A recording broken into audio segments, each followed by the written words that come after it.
All right, thanks. Today's lesson plan is what is conductivity? I teach eighth grade technology at Columbia Intermediate School in Makawao in Maui.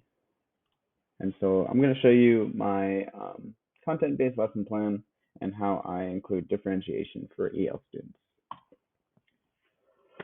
All right, I am going to go over the overview, flexible strategies, assessments, lesson procedures, mini lessons, and then finally just a conclusion. I apologize for the side camera because I'm using a monitor today.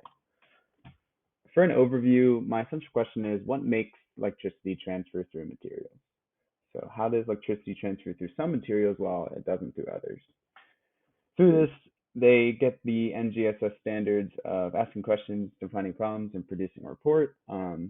They also understand the flow of electrons within different materials, and they see that some can transfer electricity through those electrons easier than others.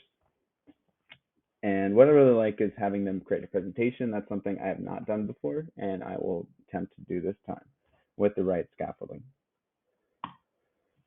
Some flexible strategies to reduce noise. I always start with an Edpuzzle just so they can understand. They get their computer once they enter the room, they get their headphones, they get logged into both their Google accounts and their Edpuzzle accounts, and then they watch a video. And this video clarifies the science behind the whole experiment. Um, There's also clarifying questions that will give me a quick formative assessment on my screen on which students are getting it, which students aren't. For practicing for outtake, I have a vocabulary log worksheet, and I will show you that to you now. I took a sample from our vocabulary worksheet in our class in SLT 203. It might be a little difficult, so I foresee that I could also make it easier and have them sketch out a word and how it looks in their mind. But here are the words that they need to cover before they start on the experiment are insulators, conductors, and I'm going to have them just tell me if it's noun, definition, context, and sentence. I will complete this before they get started on their experiment and their findings. All right.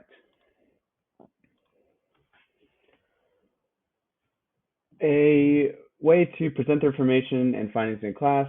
I always like think, pair, shares. It's a really easy way to get the students involved talking and practice ELs having that vocal input output. It's always good to have the opportunities to practice speech. And also before they go up in front of the class, it's nice to just pair them up in twos and then fours, and then we could share the whole class. All right, next is assessments. Flexible assessments are formative. I always just scan the room, cycle through the room. If it's online tool, I use my iPad with Edpuzzle so I can see which students are getting it, which students aren't. And for this activity, there is a writing component, so I want to pair them with a strong partner, someone that it has strong writing readiness and can review their work. In the summative, I want the ELs to record their findings within the Google Slides, and so the rubric is they complete this T-chart showing which items are conductive, which items are non-conductive after testing them out, and then there is several discussion questions they have to input into a Google slide.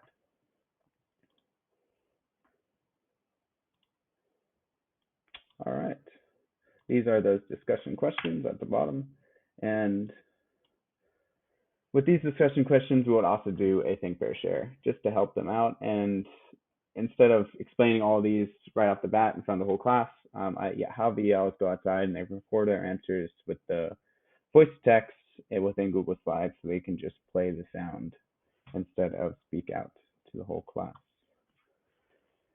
This is a pretty lengthy lesson. I think it really should take 2 class periods now that I look at it.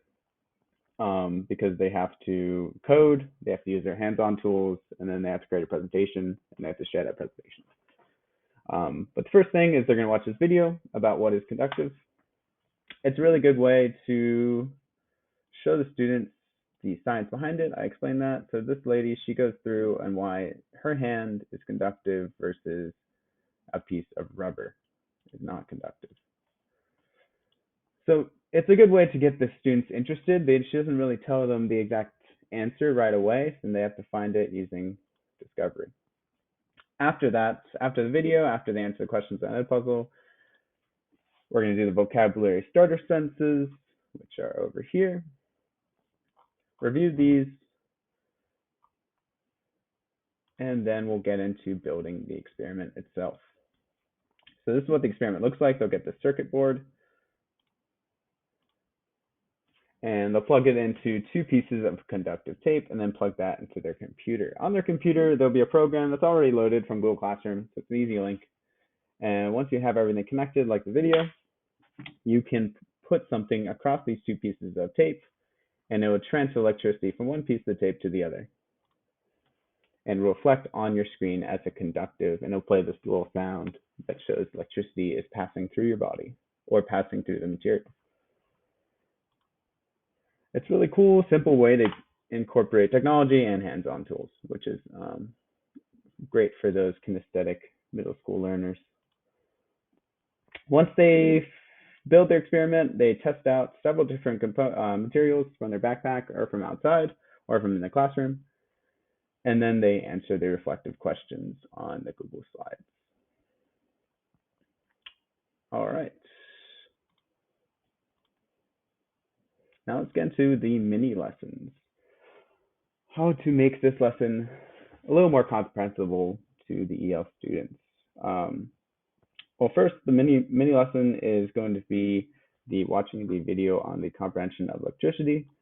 I had the students do that before, but I felt like a lot of them didn't really understand the experiment before getting into it, and so I want them to have a better background on that.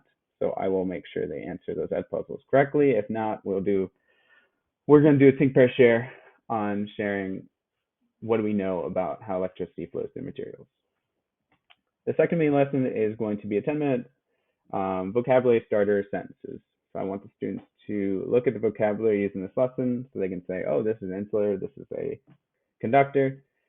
And that would also practice for their outtake because all those questions for the vocab will be used for their Google Slides presentation. And finally, the third main lesson is going to be the voice to text. So, and finally, another think, pair, share before they present their final Google Slides. So a lot of ways to practice output, a lot of ways to understand the vocabulary, and then a nice, easy way to get the students to understand the lesson and the standards before they finish. In conclusion, I want to conduct my electricity lesson at the end of the semester. It's really important to build rapport with them. They can be trusted with technology, and they can trust each other since this is a lot of talking and presenting. One thing I foresee is those sense logs could be a little complex, and the coding might be a little complex. So I might even include a 4th mini lesson just on the coding. But that's all. Thank you so much. Let me know if you have any feedback at all. I'll be happy to take it. Thank you guys. Appreciate it.